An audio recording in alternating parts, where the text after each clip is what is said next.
Bismillah, alhamdulillah, wassalatu wassalamu ala rasulillah. Assalamu alaikum wa rahmatullahi wa barakatuh. My name is Sajid Lippum, and this is my journey to Medina.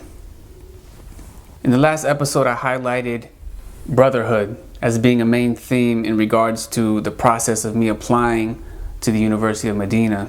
And in this episode, I'd like that theme to carry over because as difficult as it may seem applying to the university, actually after you are accepted, sometimes obtaining your visa can be even more difficult than it was applying to the university in the first place. And alhamdulillah, there were many brothers after I was accepted that were there to assist me and help me out and make the process much easier. The first of those resources I'd like to mention is a website which would later become MadinahStudents.com.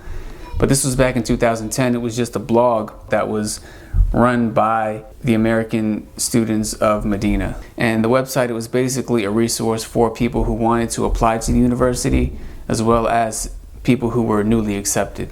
And for many of us, this website was our only link to the university. There was really no other way for us to really figure out what was going on with our visas. So it was very helpful.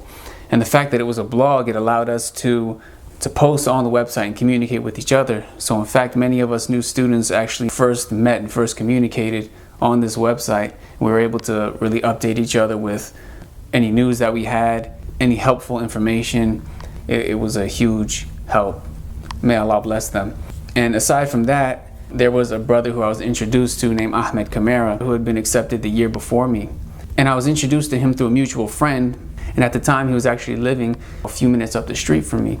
So I called this brother, I met him at the masjid, and he was just such an invaluable resource. He became a really good friend of mine. You know, he basically, since he had just been accepted the year before me, everything was still fresh in his mind, and he had just went through all the things that I now had to go through.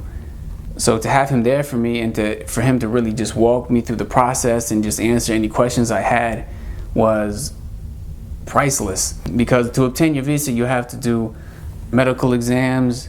There are documents you have to acquire. There are forms you need to fill out. There are places you need to go, things you need to do.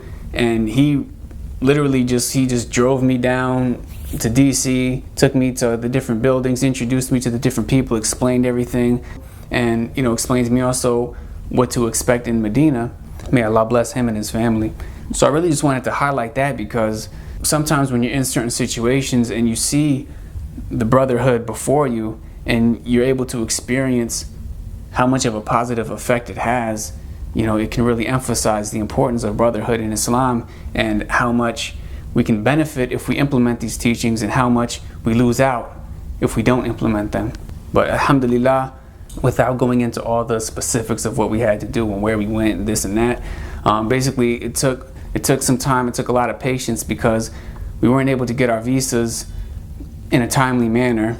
The school year started and months went by and we still hadn't received our visas, and it was very difficult getting in touch with the Saudi embassy and the Saudi cultural mission. It just took a lot of patience, but we all came together and alhamdulillah we got through it, and eventually our visas were issued. So I think it was around the end of October of 2010. They were already probably halfway through the semester at that point. But we received our tickets, and the first group of students that were accepted that year from the US, we flew out of DC and we headed to Saudi Arabia. You usually fly in to Jeddah or Riyadh if you're taking Saudi Airlines. And the flight from the US to one of those cities is about maybe 13 hours, and then you have maybe an hour or two flight into Medina. It was somewhat of a long trip, but alhamdulillah, we were all excited. And when we finally arrived to Medina, it was late at night, but some of the brothers who were involved with that blog, they came and they picked us up from the airport. In particular, the way that it's set up at the Islamic University of Medina is each country has what we call a mandub, which is a student who volunteers his time to manage student affairs. So the mandub at the time, he was also the one who was involved with the blog, the website, and he came with some other students from the US to help. And he picked us up. Then when we got to the university, there was a lot of paperwork and different things like that had to be done. And alhamdulillah, the brother, he took care of it for us. The mandub also, when we arrived on campus, he he let us use his phone to contact our family back in the US and let them know that we arrived safely. And he also lent us money because we didn't have a chance at that point really to exchange any money. So, he let us borrow 100 riyals each to anyone who wanted to borrow some money. So may Allah bless him. He really helped us out. And eventually we ended up that night getting assigned our rooms. So I think maybe it was like 2 a.m. or 3 a.m. or something like that by the time we finally arrived at our dorm and entered our dorm rooms.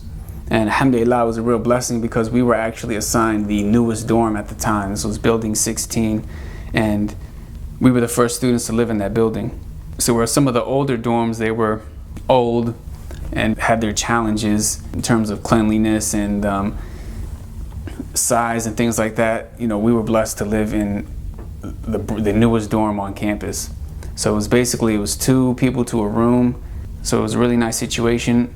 That night when I got to my room, I didn't have a roommate yet, so it was just an empty room, and they had basically a bed with a mattress and a blanket and everything. So I was able to just bring in my suitcases, make my bed, and lay down to sleep.